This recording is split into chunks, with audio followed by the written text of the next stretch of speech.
ও কি খুশিতে আর হুঁশ নাই, ওর তো আর এলেম নাই যে আল্লাহ এভাবে আসে না। উনি মনে করছে হতে পারে ইবাদতে আল্লাহ খুশি হয়ে চলে আসতে পারে। বাস উনি কয়েছে জি আল্লাহ আসতেছি, সাইজে গুজে আইসা এখন দেয় যে আল্লাহ সত্যি বুড়াক একটা নিয়ে আসছে, কার গুয়লিতে গাদা একটা খুলিয়ে ভালো যে কাপড় চুপড় দিয়ে সাজাই গুজে নিয়েছে, ওঠে না অমুক বুজুর্গ ওঠেন। উঠাইয়া এবার বোরাকরে নিয়ে দাবর শুরু হচ্ছে। যত বেত বাগান, বাবরার কাটা, বড়ইর কাটা, যত জায়গা, যত আগান বাগানের মধ্যে দিয়ে দাবলাচ্ছে। মাইর খাইছে সেই শোধ দেবে। প্রথম চান্সে এই গায়ের থেকে পরনের থেকে লুঙ্গি খুলে গেছে, বেত বাগানে বাজিয়ে কয়ে আল্লাহ লুঙ্গি খুলে গেছে। কয় টেনশন করে না, জান্নাতের লুঙ্গি পরানো হবে। এরপরে জামা টুপি উড়িয়ে চলে, আল্লাহ টুপি পড়ে গেছে, কয় জান্নাতের মুকুট পরানো হবে। এরপরে জামা ছিঁড়ে উড়িয়ে চলে গেছে, আল্লাহ জামা ছিঁড়ে গেছে, কয় কোনো ঘটনা নাই, থাকেন ল্যাংটা হইয়া, একটু পরে জান্নাতে নিয়ে পোশাক পরানো হবে। এরপরে বেতের কাটায় হাসলাতি হাসলাতি ছিঁড়িয়ে ভুড়িয়ে রক্তাক্ত, আল্লাহ গায়ে তো রক্ত থাকলো না, কয় যে জান্নাতি রক্ত যে আপনাকে অপারেশন করে দেওয়া হবে। নিয়ে গেছে, নিয়ে রাতভর গাদার বেটে ঘুরোই টুরইয়ে ন্যাংটা ব্যাংটা হইয়া সকালবেলা ওনার বাড়ির গুয়লির গোবর গাদা দেয় যে জায়গা, সে গোবরের মধ্যে মাজা সমান ওই ল্যাংটা হইয়া গাড়িয়ে দিয়ে ঘরের থেকে একখান মাইকে কালা আড়ি খাপড়া ওই এনে মাথায় দিয়ে চলে গেছে। কয় যে এটা কি? কয় এটা জান্নাতি হেলমেট। ভোরবেলা বুড়ি গমেতে উঠে বুড়োরে পায় না, কিভাবে এত তাড়াতাড়ি গেল কোন জায়গায় উঠে অজু বানাইয়া, অজু বানাতে বাথরুমের কাছে গেছে, গুয়লিদের যে বাথরুম যায় দেয় যে গোবর গাদার মধ্যে এটা দাঁড়ানো। হ্যাঁ কে রে, বুড়ি তো কাঁপি উঠছে, ভয় তো বুতির মতো দেয় আছে। এখন ওই যাওয়ার সময় শয়তানে ওরে কয়ে গেছে, ও জিজ্ঞেস করছে আল্লাহ কোন জায়গায় আসলাম? কয়টা এটা হলো সিদরাতুল মুনতাহায় আসছি, এখানে থাকেন সিদরাতুল মুনতাহা। এই সমান গোবরের মধ্যে দাঁড়াইয়ে সিদরাতুল মুনতাহা। বুড়ি এসে কয় ওখানে কে? কয় কথা বলে না, চেনো না আমি কে? কয় কে তুমি? কয় যে আমি অমুক। এখানে কেন? কয় কথা বলে না, আমি সিদরাতুল মুনতাহায় আইছি। বুড়ি কয় তুমি সিদরাতুল মুনতাহা, তুমি গবরাতুল মুনতাহায় এসে দাঁড়ায় রয়েছে। আলেমরে ধোঁকা দিয়া বড় কঠিন। কতগুলো মূর্খরে ডাইকে দিয়া তার ভিতরে যোগ্য করে আলেম না থাকার কারণে আজকে দাওয়াত ও তাবলীগের ভিতরে নিয়া তাদেরকে এমন ধোঁকা দিয়া উলামায়ে কিরামের সাথে ধর্মের সাথে বেয়াদবি করতেছে। সারা দুনিয়া জুড়ে যেই কামটা চলতেছিল দাওয়াত ও তাবলীগের কাম, এই তাবলীগের কামকে ধ্বংস করে দেওয়ার পায়তারা করতেছে। শতকরা ৯৯ জন আলেম একমত, আর পাঙ্কু পুঙ্কু লেহাপড়া জানে না দুনিয়ারটা দামলা মৌলবী, এই দামলা মৌলবীগুলো জড়ছে ওদের সাথে। এত সুন্দর একটা কাজ চলতেছে বিশ্বব্যাপী। আল্লাহু আকবার। প্রত্যেক দিন, আমি গত কয়েকদিন আগে পড়েছি, ভারতের একজন গবেষক হিন্দু, উনি বললেন যে ইসলাম ধর্ম যে সঠিক আমি এখনো স্বীকার না করলেও আমি বলতে বাধ্য, একমাত্র ধর্ম ইসলাম ধর্ম, ইসলাম ধর্ম সঠিক। এর প্রমাণ হলো 2015 সাল থেকে নিয়ে 2022 সাল পর্যন্ত আমি বিশ্ব জরিপ করেছি। 2015 সাল থেকে 22 সাল পর্যন্ত সারা পৃথিবীতে 30 লক্ষ অমুসলমান কলেমা পড়ে মুসলমান হয়েছে। এই 30 লক্ষ অমুসলমানকে মুসলমান বানাইতে মুসলমানদের 30টি পয়সাও খরচ হয়নি। শুধুমাত্র ইসলামের আদর্শ দেখাইয়া, নবী পাকের আদর্শ দেখাইয়া, আল্লাহর কোরআন দিয়া সুন্দর করে বয়ান করে বুঝাইয়া তাদেরকে কলেমা পড়ায় ইসলাম গ্রহণ করাইছে। আর এই 7 বছরে 15 সাল থেকে 22 সাল পর্যন্ত সারা পৃথিবী জরিপ করে দেখেছি 30,000 মুসলমান তারা অমুসলমান হয়েছে। তার মধ্যে কেউ বুদ্ধ হয়েছে, কেউ খ্রিস্টান হয়েছে, কেউ ইহুদি, কেউ নাসারা, কেউ হিন্দু হয়েছে। সারা দুনিয়া জুড়ে 30,000 মুসলমান অমুসলমান হয়েছে, আর সারা দুনিয়া জুড়ে 30 লক্ষ মুসলমান হয়েছে। তবে 30,000 মুসলমানকে অমুসলমান বানাইতে কোটি কোটি কোটি কোটি হাজার হাজার কোটি টাকা খরচ হয়েছে। দুনিয়ার প্রলোভন দিয়া, বোর লোভ দিয়া, দালানের লোভ দিয়া, জাগার লোভ দিয়া, জমিনের লোভ দিয়া, আমেরিকার ভিসার লোভ দিয়া, লন্ডনের ভিসার লোভ দিয়া, ইটালি, অস্ট্রেলিয়া, ফ্রান্সের লোভ দিয়া, আরে গ্রিন কার্ডের লোভ দিয়া, দুনিয়ার লোভ দিয়া তাদেরকে অমুসলমান বানানো হয়েছে। আর মুসলমান হয়েছে যে 30 লক্ষ, তাদের পিছনে তাদের 30টা পয়সা খরচ হয় নাই। এটাই হলো ইসলাম ধর্ম সঠিক।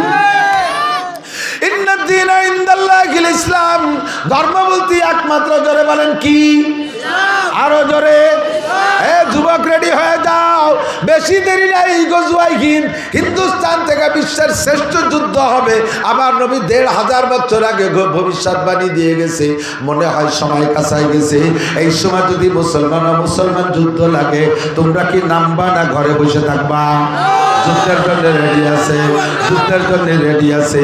এক্ষুনি যদি আকাশে যাইতে প্রস্তুত, ঘরে বলেন প্রস্তুত।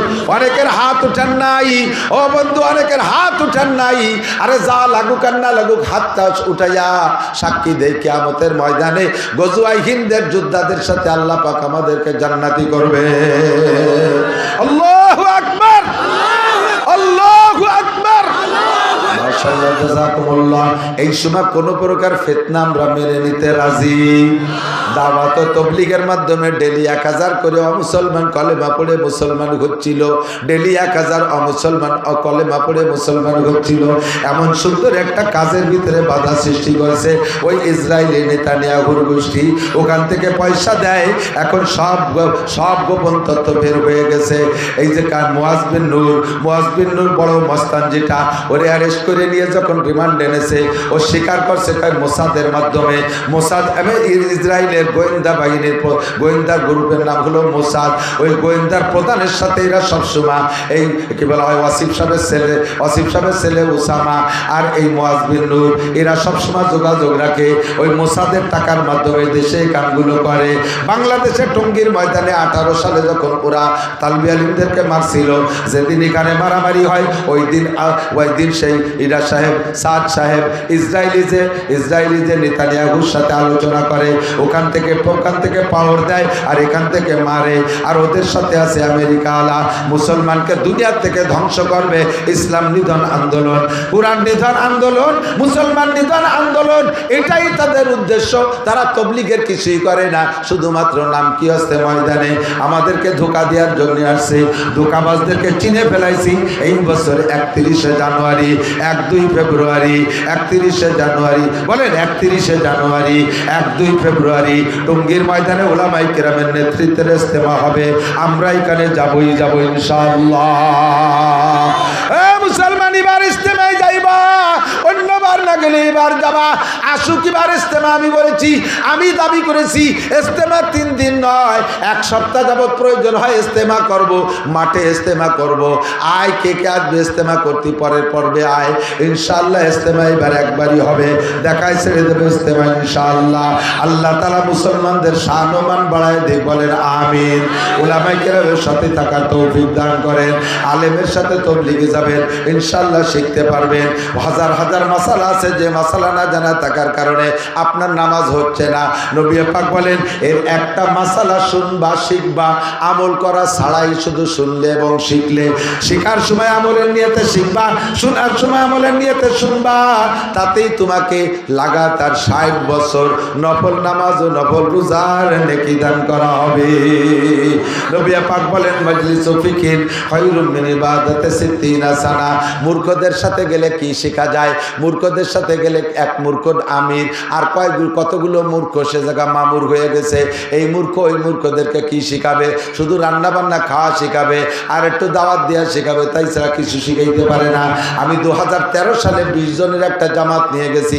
ওই জামাতের ভিতরে 12 জন ছিল স্কুল কলেজ স্টুডেন্ট। এই 12 জন স্টুডেন্টকে আমি কলেজের ছাত্র, হাই স্কুলের ছাত্র, তারা আলিফ বা কিছুই জানতো না। আমরা 3 জন আলেম ছিলাম, 3 জন আলেমে মিলে এই 12 জনের ভাগ করে নিয়া 38 দিনে তাদেরকে আলিফ বা থেকে কোরআন শরীফ পড়া শিখাইয়া 8 পারা সবক পড়ায় বাড়ি আনছি।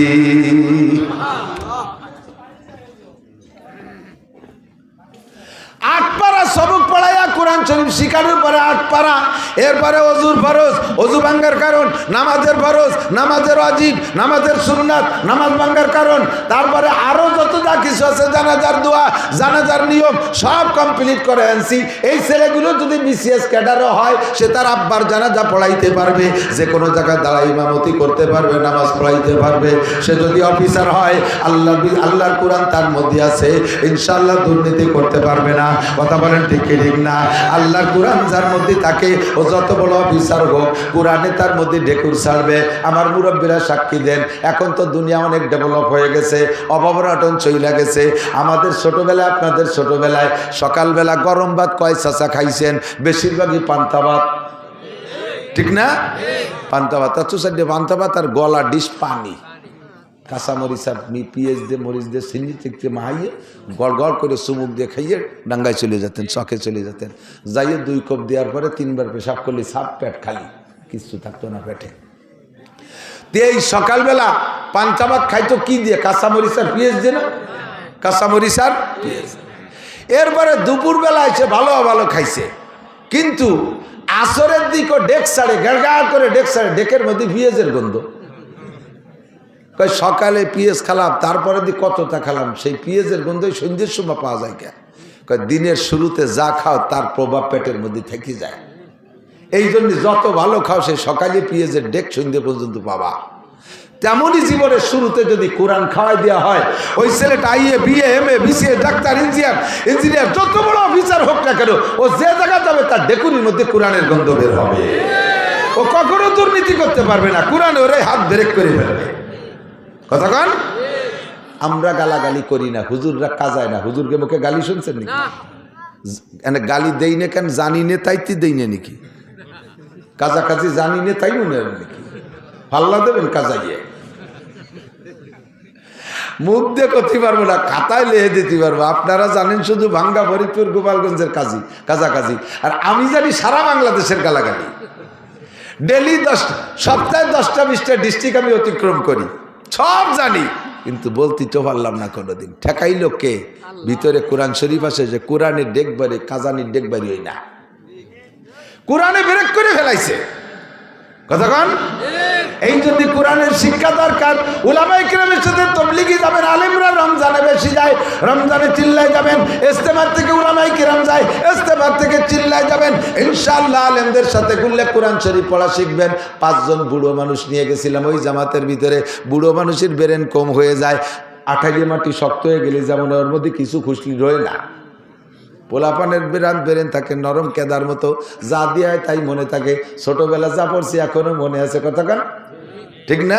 ওই যে ছন্দ পড়ছি সে সময় বয়স 6-7 বছর, তাই আজও মনে রয়েছে। আরো বহু কবিতা মনে আছে। কিছুতে তার নাইকে রুচি, মন্ডা মেটাই ফুল কলুচি, কেক পিরিষ্টি, আইসক্রিম, ফল ফলা দি, ফুচকা ডিম, তেলমুড়ি কি ঝাল বাদাম, সব চকলেট সুইংগাম, খাইনা পুডিঙ্গির বোলাও, যতই মাথায় হাত বোলাও, ভাল লাগে না কিছু তার করেই আছে মুক্তিবার, যা খেতে দাও তাতেই বেজার ধরছে, হাজার দোস্ত রুটি, অনেকক্ষণের চেষ্টাতে জানলো সবাই চেষ্টাতে, এরক সারে পড়লে পাতে চকবাজারের গোস্ত রুটি। জিয়াউর রহমানের সময় উনি যখন প্রেসিডেন্ট হয়েছে, আমি তখন 3তে উঠছি। সেই সময় 3 সয়নিকা বইতে এই বই পড়ছি। তার তো জীবনেও নষ্ট করিনি। আজ বলে 40 বছর পরে তা কিভাবে মনে রয়েছে? 40-45 বছর পরে। আল্লাহু আকবার। বুড়োদের ব্রেন কম। এই 5 বুড়োর এই 38 দিন চেষ্টা কইরা অক্ষর চিনা শিখে ফেলাইছিলাম, 29টা হরফ মুখস্থ করাইছি, জের জবর বেশের ব্যবহার শিখে ফেলাইছিলাম, যজম তার দিদ শিখে ফেলাইছি। আর একটা চিল্লে থাকতে পারলে বুড়ো কটার কোরআন শরীফ পড়া শিখাইতে পারতাম। এইটা হলো ফজলুল আলিমে আলাল আবেদে কাফাদলি আলা আদনাকুম। শিক্ষিত আর অশিক্ষিত কোনোদিন সমান হইতে পারে না। শিক্ষিত মানুষের নামাজের কোয়ালিটি আলাদা। কতক্ষণ? আর অশিক্ষিত মানুষ নামাজের মধ্যে নকল করে, জানে না তা কি হবে। নামাজের মধ্যে আরে কাইতে থাকে, কিডা কি আরে তাই আরে। তো নামাজের মধ্যে দেয় যে পিরাই ভাষের জন্য এই আরে, এরকম আছে না? তো চোখ কাজ করে দেখতে যে বুঝে উঠতে পারি না আঙ্গুল কোনটা। শেষে সব কটার এক গুল্লি দিচ্ছে, যেটা একটা হবে তো। আল্লাহ কয় ম্যাট্রিক পাস করছিস নকল কইরা, তাই বলে কি নামাজও নকল করে পাস করা যায়? নামাজ শিখতে হবে। হুজুর আলাইহিস সালাতু ওয়াস সালাম বলেন, সাল্লু কামা রাআইতুমুনি উসাল্লি। নামাজের 2টা কাজ। কয়টা কাজ? 2টা কাজ। 2টা কাজের ভিতরে একটা কাজের মধ্যে 5টা শাখা, আর একটা কাজের মধ্যে হাজার হাজার শাখা। 2টা কাজ। একটা হলো আল্লাহ পাক নিজেই বলেন, ইন্নাস সালাতা তানহা আনিল ফাহশাই ওয়াল মুনকার ওয়ালা যিকরুল্লাহি আকবার। নামাজের 1 নম্বর কাজ হলো নামাজিকে, কি বলছি? নামাজিকে আকামের থেকে ফিরায়। এর ডাইরেক্ট গ্রাম্য বাংলা। কিসের থেকে ফিরায়?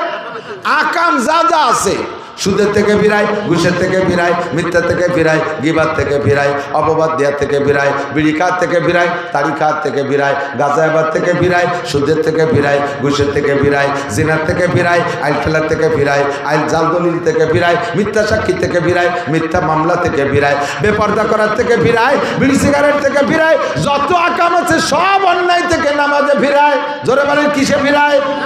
নামাজের কাজ হলে অন্যায় থেকে ফিরানো, এটা আল্লাহ বলেছেন। আর নবিয়া পাক বলেন, মান হাফাজ আলা সালাওয়াত আকরামাহুল্লাহু বিখামসি খিসাল ইরফান গুজি কুলাইশ। যেই ব্যক্তি 5 ওয়াক্ত ঠিকমতো নামাজ পড়ে আল্লাহ তাআলা তারে 5টি পুরস্কার দেয়। 1 নম্বর পুরস্কার, দুনিয়ায় তার অভাব থাকে না। 2 নম্বর পুরস্কার, কবর আযাব হবে না। 3 নম্বর পুরস্কার, ইউতিহিল্লাহু কিতাবাহু বিয়ামিনিহি, ডান হাতে তারে কিয়ামতে আমলনামা দেওয়া হবে। 4 নম্বর পুরস্কার, ইয়ামুরু আলা সিরাতে কালবার, বিদ্যুৎ গতিতে পুল সিরাত পার হয়ে যাইবে। 5 নম্বর পুরস্কার, ওয়ায়াদখুলুল জান্নাতা বিগাইরি হিসাব, বিনা হিসাবে জান্নাতি। জোরে কন্না সুবহানাল্লাহ। এই 5টা পুরস্কার নবী বলেছেন, আর আল্লাহ বলেছেন সব অন্যায় থেকে নামাজে ফিরায়। কিন্তু দোস্ত, আমি দেখতেছি সমাজের নামাজি মানুষগুলো খেয়াল করে না। সমাজের নামাজি মানুষগুলো এই জাতীয় আকাম কুকাম করে কি করে না? বহুত করে। কতক্ষণ আসরের নামাজ পড়ে বুড়ো পাগড়ি একটা বান্ধে 3 ছেলে ইটালিতে টাকা পাঠায়, বস্তা বস্তা করে, আব্বা কোনো কাজ কাম করবেন না, জীবন বইরে খেত খামার করে খাটি পিটি আমাকে মানুষ করছেন, বড় বানাইছে। এখন বুড়োকালে শহীদ সময় আমরা টাকা পাঠাবো, শুধু তবলিগি আর মসজিদের সময় কাটাবেন, পয়সা করে খরচ করবেন, মানুষকে খাওয়াবেন, মেহমানদারি করবেন, মাঠে মোটে যাবেন না। কলা টাইট দিয়ে দিছে। কিন্তু যে বুড়ো বুড়ো হয়েছে খেত খামার কৃষি কাজ করতে করতে, ও বুড়ো বুড়ো কাল মরার আগ পর্যন্ত চক দিয়া গুল্লি না দিতে হলো পাল্টায় না। কতক্ষণ ঠিক না? এত পয়সা এত কিছু, তবুও বুড়ো কোপা একখান নিয়ে আসরের পরে আসরের নামাজ পড়ে পাগড়ি একটা বাঁধিয়ে হাতের 500 দানার তসবি একটা নিয়ে জিকির করতে করতে চলে যায় মাঠে। যাইয়ে মাঠের জমির মাঝখানে কোনো কাজ না, সব কাজ ওনার আলির পাই দিয়ে। জিকির ফিকিরির সাথে আইল খোসে, কোপে কোপে আইল, কোপে কোপে জিকির, সুবহানাল্লাহ, আলহামদুলিল্লাহ, আল্লাহু আকবার। সারা জীবন ভরে আইল খোসে। এই বুড়োর জমি কিনতে যাবেন, বলবেন যে কাকা যা বেচবেন, যা কইলেন জমি কি মাপে জবে ঠিক আছে? কয় বেটা কাগজপত্র দেখতে যাস না, ম্যাপ দেখিয়ে মাইপে নিলি ঠকে যাবি। খালেক মোল্লার জমি 2 কাঠা বাড়ে ছাড়া কমে না। আজ 30 বছর জিকির ফিকির আইল খুঁজি, অথচ নামাজ পড়ে, অথচ নামাজ পড়ে। এরকম আল্লাহওয়ালা মানুষ আছে না? আপনার বলে নামাজে আইল খুঁচাতে হবে, ভিড়ে বেতা তো ভিড়েই না, ঘটনা কি? এই ঘটনাটাই হলো জানতে হবে। এদিক তাকান। আপনারা কৃষক যারা আছেন, এখন তো সব হাল নাঙ্গল হয়ে গেছে মেশিনই, তাই তো? একসময় গরু দিয়ে হাল চাষ করতেন না? গরু দিয়ে হাল চাষ, গরু দিয়ে হাল চাষ করতে কি কি লাগে? চাষ করতে 2 গরু লাগে, 1 নম্বরে 2 বলদ গরু লাগে। 4 লাখ টাকা দিয়ে 2 গরু কিনছেন, ভালো মানের গরু। লাঙ্গল বানাইছেন লোহা কাঠ শাল কাঠ দিয়ে, ফাল দিয়েছেন। বড় লোক মানুষ সোনার লাঙ্গল কয় যে সোনার ফাল দিয়েছেন, সব কিছু সুন্দর সুন্দর, ঠিক আছে। এখন এই লাঙ্গলির ইস কয় না, লম্বাজিরা মনে আছে নাকি? এদানিং পোলাপান কতদিন পরে ইস করলি, কেউ ইস ইস চেনবে না। এই ইস যেটা লম্বা, ওইটা লাঙ্গলির মধ্যে ঢোকে পিছনে নিচে আইসা, ওই ইসের গোড়ায় পিছন পাশতে একটুক একটা কাঠ দেয়, ইস্তে। কি কয়? ইস্তে। 4 লাখ টাকার গরু আছে, লোহা কাঠ শাল কাঠ দিয়ে বানাইছেন, সবকিছু সুন্দর। পিছন ওই একটুক একখান খুঁটু হলে ইস্তে, এই ঠুক দেন নাই। চষা যাবে? চষা যাবে? জমি চাষ হবে? ফসল হবে? কিচ্ছু হবে না। যুবক, তুমি ইস্তে মিস্তে বুঝতেছো না? বুঝছি, তুমি আলনাঙ্গল যাও নাই, তুমি যাবো তো তাই তোমারে কই। 6 লাখ টাকা দামের মোটর সাইকেলে সব ওকে নতুন গাড়ি কিনে নিয়েছো, শুধু বাল্ব টিউব নাই একটাই। 1 চাকায় কি নাই? হাওয়া দেওয়ার যে বাল্ব টিউব, এইটা খালি নাই। গাড়ি চলবে? গাড়িরে তুমি চালাতে পারবা? তোমারে গাড়িতে চালাবে, ঠেলি বেড়াবার কিরম ঠেয়। মোটর সাইকেল চালায় যে শান্তি, তার চাইতে ঠেলতেই শান্তি বেশি। আরো যদি কেদা হয় পাংচার হয়ে যায়, কি যে মজা। মনে হয় খালের মধ্যে ঠেলি ফেলাইতে আইটিছিলি যে, ঠিক কি না? আল্লাহু আকবার। 5 লাখ টাকা দামের গাড়ি আছে, নাই শুধু বালতিউ।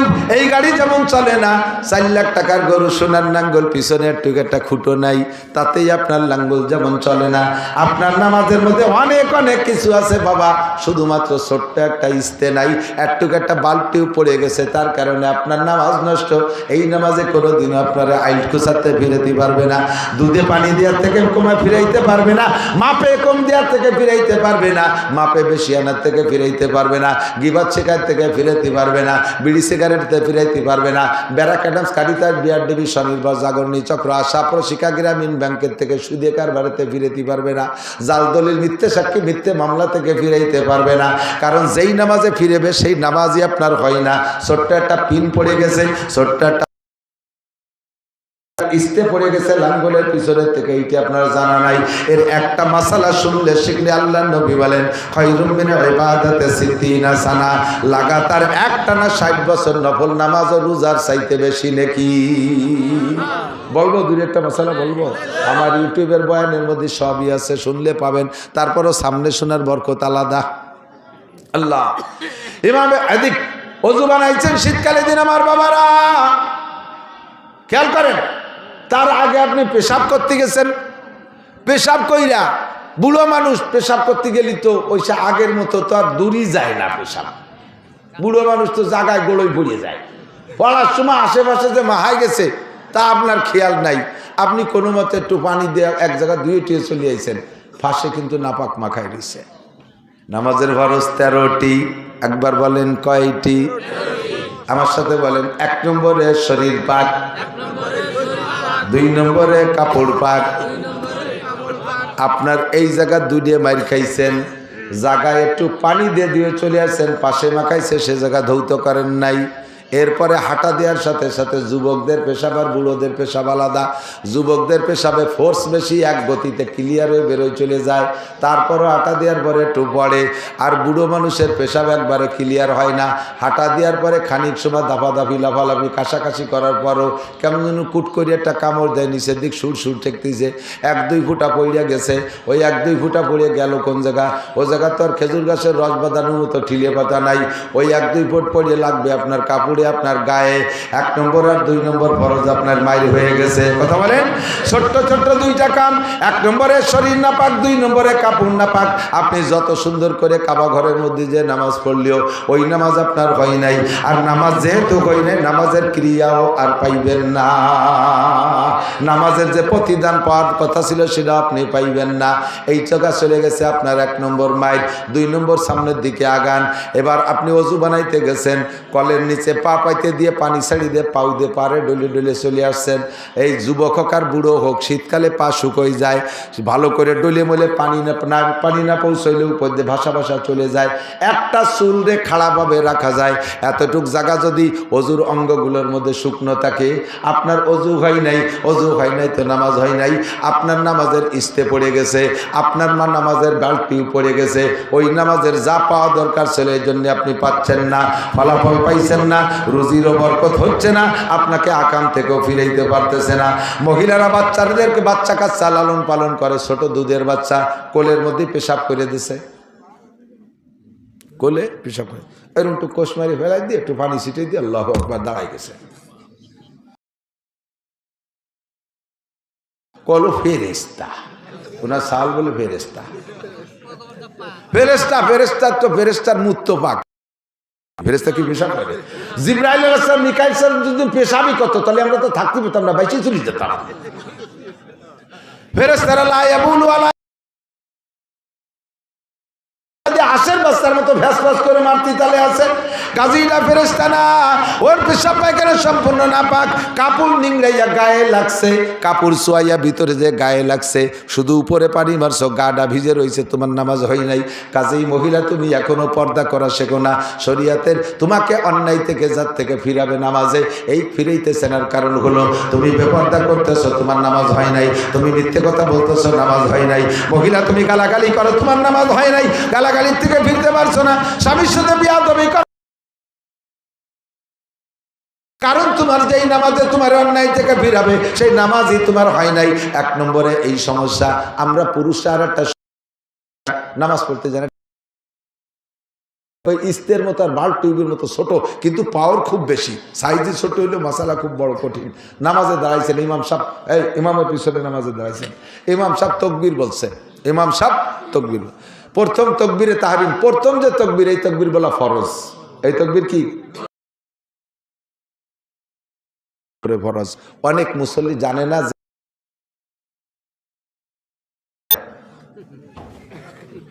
ও দেখছে দাঁড়াই গেছে, মুখে আল্লাহু আকবার কইনি, তোমার তো শুরুই হয়নি নামাজ, তার আর কি হবে? এই জন্যই তোমার নামাজে অন্যায় থেকে ফিরেতে পারে না। ইমামও প্রথম তাকবীর বলা ফরজ, মুসল্লিদের মুখে প্রথম তাকবীর বলা ফরজ। বুঝতে পারছেন কথা? আল্লাহু আকবার।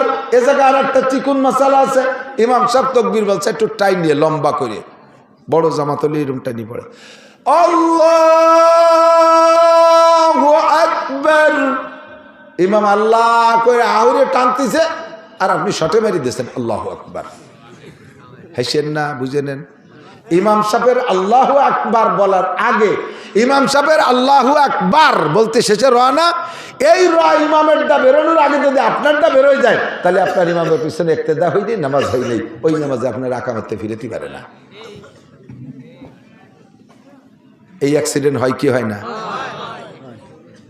ইমামের কিরাত শেষ হয়ে গেছে, রুকুতি যাবে না, উনিও জানে ওই কিরাত, রুকুতি এখনো যাই পারে নাই, উনি সানা সাইডে রুকুতি চলে গেছে, নামাজ বাতিল। ইমামের আগে কোনো কিছু করলে নামাজ নষ্ট। বুঝেন? এর এক একটা মাসালার দাম 60 বছর নফল নামাজ, নফল রোজার চাইতে বেশি দামি। বলেন না সুবহানাল্লাহ। আর একটা মাসালা বলি, এদিক তাকান। ইমামরা মসজিদে যে পাইছেন রুকুতে, ঢুকিয়ে দেন ইমাম কোন জায়গা? আপনি যদি ইমামরে রুকুতি পেয়ে যান, কতটুক পান? ইমাম সামি আল্লাহকে সামি আল্লাহর করার আগে যদি আপনি রুকুতি যে একবার সুবহান রাব্বিল আজিম পড়ে সারতে পারেন, তাহলে রুকুটা পাইলেন। যদি না পারেন তাহলে ওই রুকু পান নাই। রুকু পান নাই তো রাকাতটা পান নাই। সালাম ফিরানোর পর ওই রেখাত আবার পড়তে হবে আপনার। মশালা বোঝেন? এ কথা কেন বলো? উলামায়ে কিরামের কাছে একটু চর্বিত চর্ব, জানেন না আপনার মুসল্লির কি অবস্থা? হাজারো মুসল্লি জানে না, সে রুকুতি পাই নাই, ইমামের সাথে সিজদায় চলে গেছে, মনে হচ্ছে এই রেখাত পেয়ে গেছি, এরপরে সালাম ফিরে দিয়ে চলে এসেছে। হয় কি না? এরকম অ্যাক্সিডেন্ট দেখছেন না? এরকম এই ঝামেলা দেখছেন না? আপনার রুকুতি যে ইমামরে পাইতে হবে কটুক, সুবহান রাব্বিল আজিম একবার বলবেন, এরপরে ইমাম সাহেব সামি আল্লাহ কইছে, তাহলে আপনি রুকু পাইছেন। এখন ইমাম সাহেবের যদি এই রুকুটা আপনি পেয়ে যান, রাকাতটা পাইলেন। রাকাতটা পাইলে লাভ কি? ওই এক রেখাতের দাম 27 রাকাত। বলবেন না সুবহানাল্লাহ? সালাম ফিরানোর পরে যদি ওই এক রেখাত আলাদা পড়েন, ওটা এক রেখাতে সওয়াব। আর ইমামের পিছনে পেয়ে গেছেন, এক রেখাতের দাম 27 রাকাত। কাজেই যে কোনো ভাবে ওই রুকুটা ধরার চেষ্টা করতে হবে, রুকুটা ধরার চেষ্টা করতে হবে। এবার যারা আহলে হাদিস আছে তাদের কাছে একটু কইয়ে দিক তাকান, তাদেরকে একটু বলি, থাকলে একটু শুনে নেন, তারা একটু শিখে নেন, পারলে পরে আমার জবাব দিয়েন। এদিক তাকান। তারা কয় ইমামের পিছনে কিরাত পড়া লাগবে, সূরা ফাতিহা পড়া লাগবে। যেই রেখাতে ইমামের পিছনে মুসল্লি সূরা ফাতিহা পড়ে নাই, ওই রেখাত হয় নাই। খুব বুঝতে হবে, খুব বুঝতে হবে। খেয়াল করেন, আপনারাও কোনো সময় আটকে গেলে এই দিয়ে জব দেবেন, ধরে ফেলবেন। শুনতেছেন? বুঝতেছেন? আমি আগেই বলে দিচ্ছি, ক্লাস আমার কিচ্ছু নেই, ক্লাস। যদি ওদের দাবি হলো যেই রাকাতে সূরা ফাতিহা মুক্তাদি পড়ে নাই ইমামের পিছনে, ওই আহলে হাদিস আলারাই স্বীকার করে ইমামরে রুকুতি পাইলে সেই রেখাত পাওয়া হলো, ইমামরে রুকুতি পালি সেই রেখাত পাওয়া হলো। তাহলে ইমামরে যদি রুকুতি যাইয়ে পাইছে সুবহান রাব্বিল আজিম, তাহলে সেই রেখাতের সূরা ফাতিহা কোন জায়গা পড়লো? আর ওদিকে বলছো সূরা ফাতিহা না পড়লে ওই রেখাত বাতিল। টের পাইছেন কি কইছি? একটু টের পাইছেন? কোন দিক? সূরা ফাতিহা ছাড়া যদি ওই রেখাত না হয়, তাহলে আর বলতেছো তোমরাও স্বীকার করো ইমামরে রুকুতি পাইলে ওই রেখাত পাওয়া হলো, তাহলে ওই রেখাতে সূরা ফাতিহা কোন সময় পড়বা? আগে ভরি তুইছো না পরে পড়বা? তাহলে তোমরাই তো কান, আপনারাই তো মানা আরো উল্টো পাল্টা তো তোমরা বাদাইছো, আমরা ওই টাল্টু বাল্টু মশলা দিই না। ওই রেখাতে ওই রুকুতি গেলে সুবহান রাব্বিল আজিম পাইলে হয়ে গেল। কথা বুঝে আসছে? এখন আমাদের স্বভাব আছে সাধারণ পাবলিকের, নামাজের শুরুতে অনেক কাজ থাকে। 1 নম্বরে ইন্নী ওয়াজহাতু, 2 নম্বরে নাওয়াইতুয়ান উসাল্লিয়া লিল্লাহি তাআলা আরবা রাকাতা খামসাতা সিত্তাতা সাবাতা গুটি খানি কয়ে মুতাজ্জিন ইরাজাতিল ইকরাজাতি বেজালি এমান কাবাতি শরীফতে আল্লাহু আকবার। এই এতটা কতি কি ইমাম সাহেব থাকবে ওই জায়গা? ইমাম সাহেবকে কবে তুমি বডি টডি আসো, আমি আসি। এরপরে আল্লাহ আকবরকে সানা বেঁধে সুবহানাক আল্লাহুম্মা এত তাল করতে করতে ইমাম সাহেব তো চলে আসে, রেখাতটা পাইলেন না, পরে ওই রেখাত পড়তে হবে একা একা, এক রেখাতে সব পাবেন। কাজে আপনার এখানে না হয়তো অনেক দরকার নেই, আপনার সানা সুবহানাকার দরকার নাই, দুইটা তকবীর লাগবে। কয়টা তকবীর? আবার এক তকবীর দিয়ে রুকুতে চলে যান আল্লাহু আকবার করতে করতে মারি দিয়েন না, দুইটা তকবীর বলবেন, একটা তকবীরে তাহরিমা আর একটা তকবীরে ইন্তেকালাত।